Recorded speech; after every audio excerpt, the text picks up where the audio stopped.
So why don't you come back here? And we will... So are we actually live right now? Yes, we are. Thank you, Rod, for asking. On the air. Okay.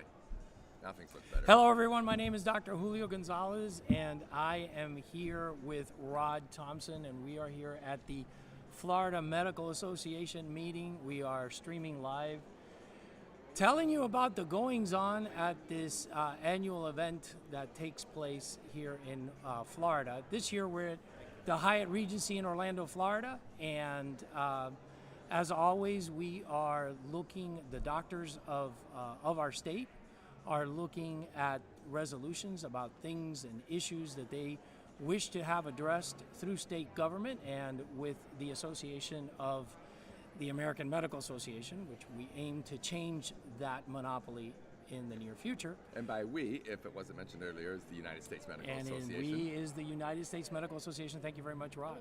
So, Rod, what do you think about this meeting? This is your second year. This being our second meeting, representing USMA here at the FMA, this one has been far better, I thought, for us. There's a lot of traction. There's an enormous number of physicians who are deeply dissatisfied with the AMA and sometimes with the FMA too, but particularly with the AMA, and they are looking for an alternative to represent physicians first, not insurance companies, not the government, not the hospitals, not all the things that the AMA jumps in bed with and puts ahead of physicians, but physicians first. They really like that, and frankly, most all of them, whenever I bring up in that, we're opposed to being forced insertion of the culture wars and the woke issues into physicians' private practices and between them and patients. We're totally opposed to that, and the AMA is on board with that.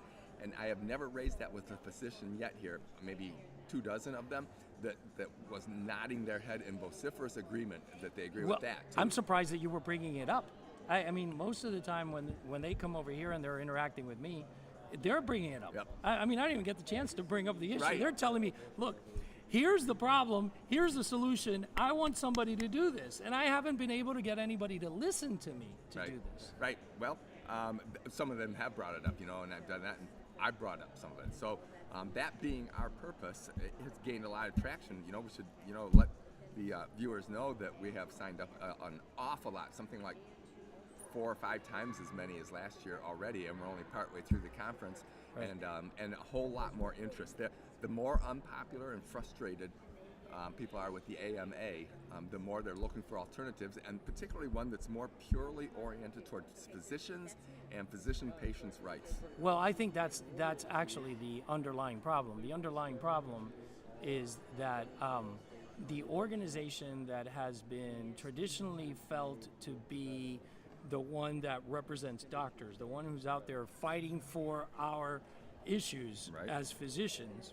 And by the way, I'm going to take a step back, because I think one of the underlying philosophies of medical advocacy, of your physician, is the premise that, look, if you advocate for doctors and you make doctors better able to serve their patients, then you're essentially advocating for patients. Yes, absolutely. And I think there's no way that you can make healthcare better without, number one, attracting better people to become better doctors, and number two, allowing those doctors to use the information that they've learned through all those years of sacrifice, and then even after they come out of schooling, formal schooling, that's why they call it medical practice. You keep on practicing until you get it right, and then you retire. Right. But either way, the point is, from all those years of medical practice and of medical learning, you come and apply these principles, but yet you have non-doctors, right.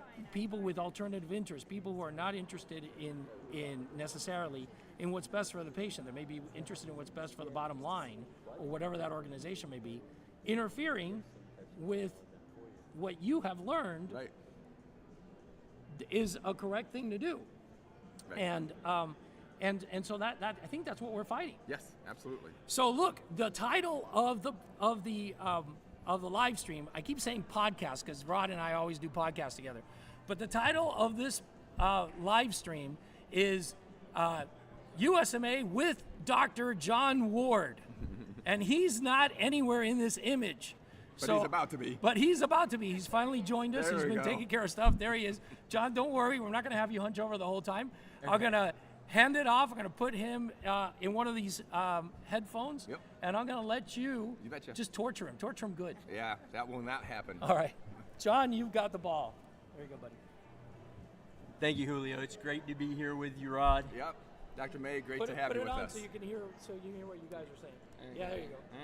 Yeah. There we go. Yeah. How many doctors does it take to figure how to put on a headphone? At least one dermatologist. Yeah. As the one non-doctor in this live stream, I would love that joke. I have a whole bunch of them. So anyway, welcome to the live stream. Glad to have you here. One of the reasons we wanted to talk to you was that you've made a real impact, including on legislation that got passed this year. And for physicians' rights, let's see, it's for the medical conscience Correct. Legislation. And what I'd like to hear about what that is, but maybe you could start a little bit of what got you on the trail to get there. How did you get started in getting and pushing for that legislation? So I've been an FMA member for 2 decades now, Okay. and so I've been involved in this process of organized medicine. I've had an opportunity during that time to spend time in Tallahassee and understand how the sausage is made, and it's not pretty. Nobody wants to see how sausage is made. They just want to eat it. Okay. That's right. But I saw, for the first time in my career, the possibility that me or another physician could lose our livelihoods not based on our competency in practicing medicine or taking good care of our patients. We first saw this in Hollywood with cancel culture, and certain people saying certain things all of a sudden couldn't get a job. It began there. It spread to politics. I never thought it would spread to medicine, but It's everywhere.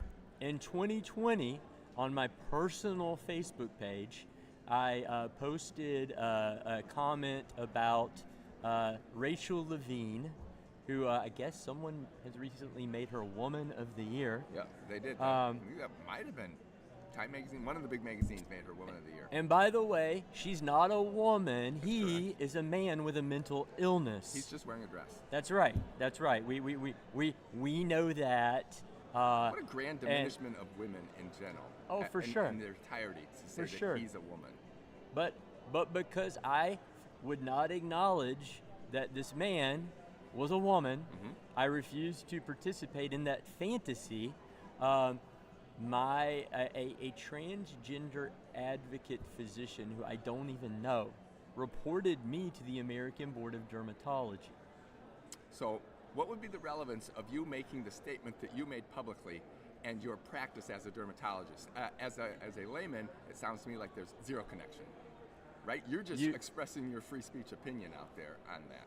You would think that's the case. However, the American Board of Dermatology got involved.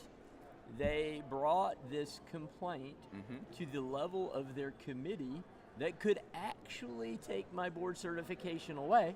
They discussed this in their committee. They never contacted me. They never told me there was a complaint. Which, of course, would totally ruin your practice. All right, and they sent a letter back to the transgender activists saying that they vehemently disagreed with what I said, but under their current bylaws, they did not have any ability to sanction or censure me, but that they were going to use this as a inspiration to change the code of conduct and professionalism so that in the future they would be able to censure or sanction or re-educate me as any physician that said the wrong thing. Absolutely. And by the way, they followed through on that promise, and they have now done that. Now, I basically contacted them. I made them provide me with what they would provide me, and then I basically said, if you want to do this, I have a pretty nice bank account. I know you guys do too. We'll spend a lot of money in court. It won't be the lawyers always win. It won't be a lot of fun, but Right. but I'll throw down. I mean it's like you don't know me. I won't back down. Right.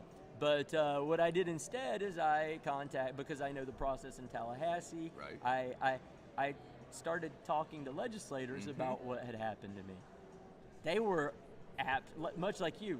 What did your personal Facebook have to do?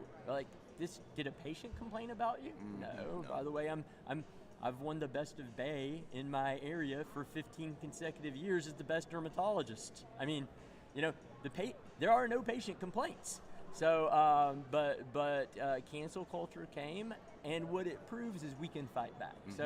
So we got a law passed in Florida that if the American Board of Dermatology tries to sanction or censure me in any way, that the state of Florida will no longer recognize them as a valid certifying board. And to be clear, as I understand it, the law is much broader. It's not like just the Board of Terminology and you.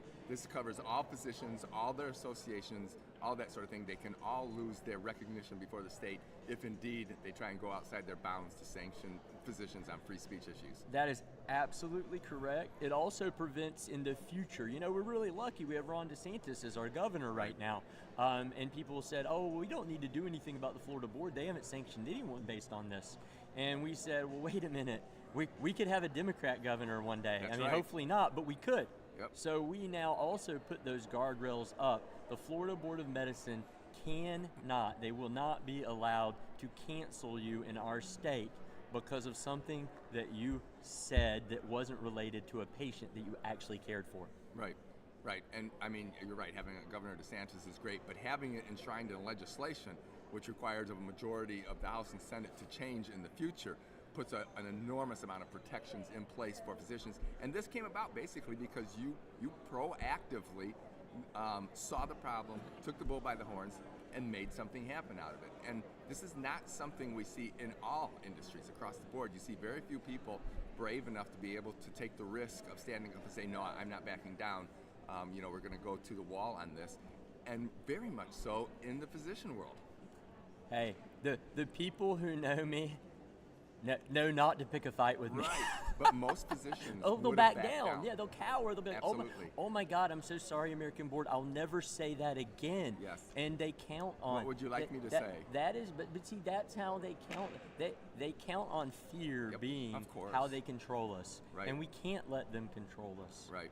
So, because they in themselves, by hiding behind that organization, they're the cowards. Yep.